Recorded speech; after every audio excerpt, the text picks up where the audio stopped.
before you was never barren or empty. For generations, people have been living in what is known today as the United Arab Emirates.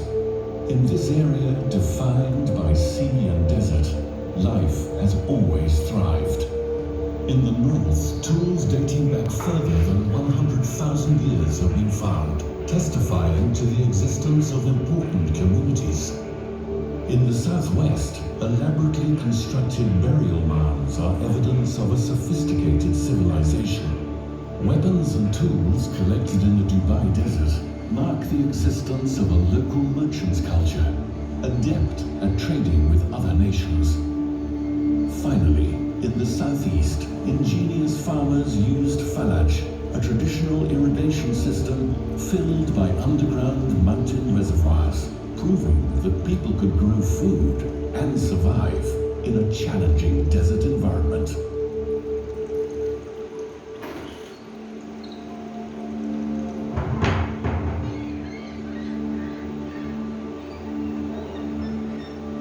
Two centuries ago, we were a small coastal settlement, and the creek was inhabited on both shores. When the men went out to sea, the town would feel empty. Women took care of the household and the community. We enjoyed watching our children dive into the creek. They would play with toys that they had shaped from pieces of driftwood and dream of the day when they would sail with their fathers. Most of us lived in houses made from material provided by date palms. Drinking water was a constant worry. We managed by getting water from local wells. We survived on dates, fish, camel milk, and bread. Rice was imported and expensive. Our diet was supplemented by goods and spices from India, Persia, and East Africa. Life was simple. The creek was tidal and unpredictable, and boats could easily run aground at low tide, while at other times, our houses were flooded. However, God protected us, and change for the better was coming. Almost overnight.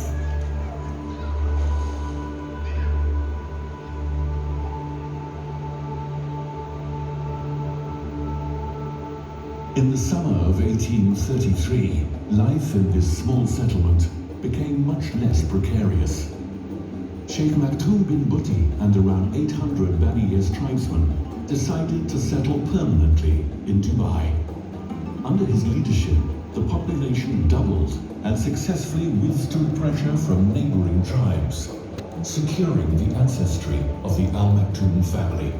Successive rulers provided Dubai with security, adapting the city's administrative structures to the changing economic and political requirements of its growing trading and pearling community. Many other towns along the southwestern coast of the Arabian Gulf also have sheltered inlets and creeks. What sets Dubai's apart is that its channel cuts very far inland and provides a harbor deep enough for seafaring vessels to be offloaded. The Al Maktoums realized the economic value of this advantage. In 1902, Sheikh Maktoum bin Hashar reduced import tariffs, establishing Dubai as a free trade port. The ruler offered merchants from abroad free land and personal guarantees of protection in his peaceful trading haven. Postal services started in 1909, and many significant institutions and trading houses were founded during this time. The policies bore fruit. The increase in trade attracted numerous people, and between 1906 and 1926, Dubai's population grew dramatically.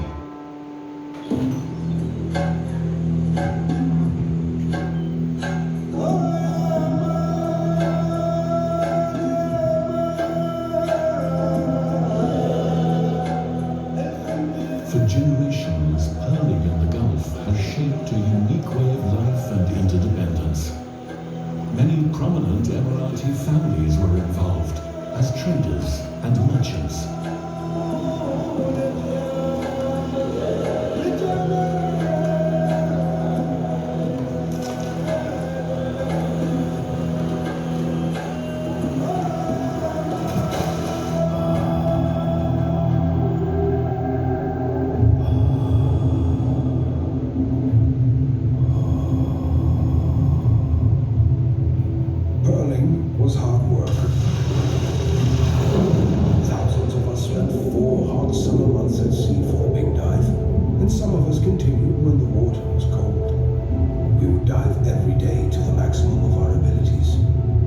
spend a minute on the bottom collecting as many sharp shells as possible, while we were always aware of the sea creatures around us.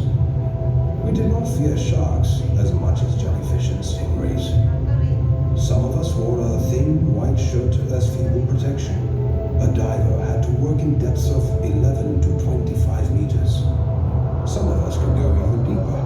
We finished diving before sunset. Aboard our boats, we lived as a tightly knit community.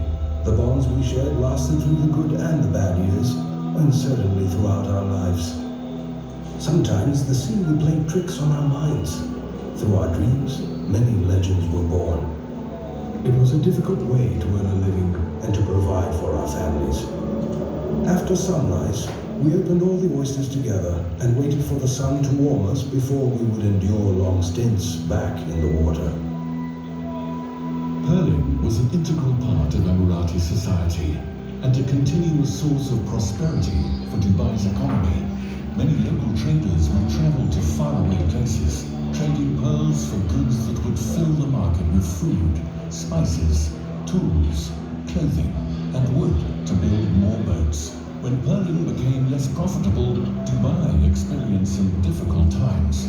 With the arrival of the cheaper cultured pearl from Japan, the Great Depression of 1929, and finally World War II, part of this local society's distinctive cultural and economic landmarks all but disappeared.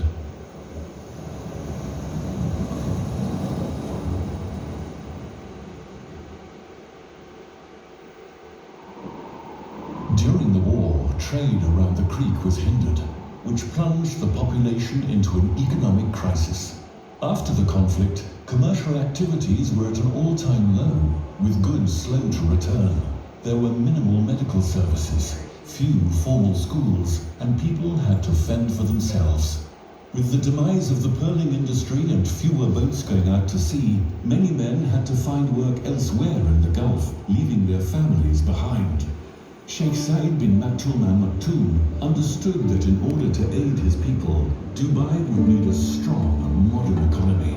Thanks to his progressive vision on trade, he brought the merchants together, reduced import and export tariffs, and restored Dubai's reputation as the warehouse of the Gulf. Gradually, Dubai overcame its difficulties. Under Sheikh Said, an ambitious multi-generational program of modernization and building began. Sheikh Said was instrumental in securing the first hospital for Dubai.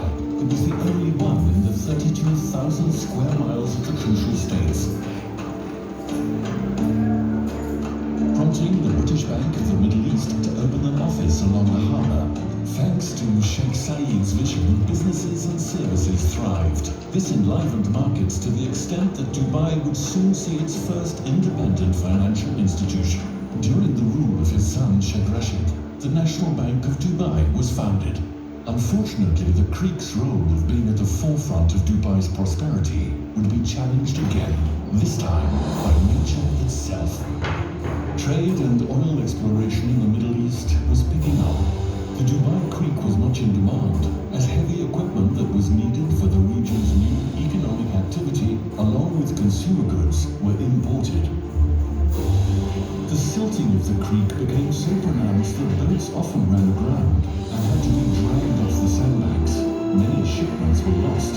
In 1954, Sheikh Said bin Maktoum Al Maktoum's son, Sheikh Rashid bin Said Al Maktoum, ordered a survey of the extent of the silting. By 1959, the dredging of the creek was complete. Despite some years of inconvenience caused by the dredgers, Dubai was now the port of choice for shipping agents and private ship owners alike. Sheikh Rashid said that in the past Dubai had been built around the creek, but the time had come to build the creek around Dubai's future. Continuing his father's eagerness for Dubai's prosperity, Sheikh Rashid began by creating a municipality in order to introduce modern administration. A municipal council and chamber of commerce were formed to gather the input of the merchants in planning future developments. A police force was set up, and later a survey was initiated in order to provide better water supplies. The Dubai Electricity and Telephone Companies were also created. Ever-growing trade and travel now took to the air, so an airstrip was built near the creek. Within 3 years, jet aircraft would use the brand new airport. The international shipping agency Gray Mackenzie was instrumental in the growth of Dubai during this period. Also, to avoid long detours around the head of the creek, the Maktoum Bridge linking Dubai to Deira was constructed.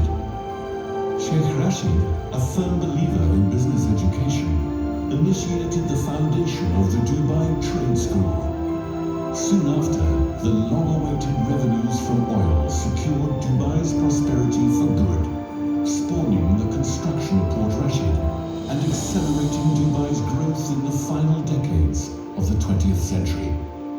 However, Dubai's true strength lay in the fortitude of its people and their ability to turn natural obstacles and man-made hardship into prosperity.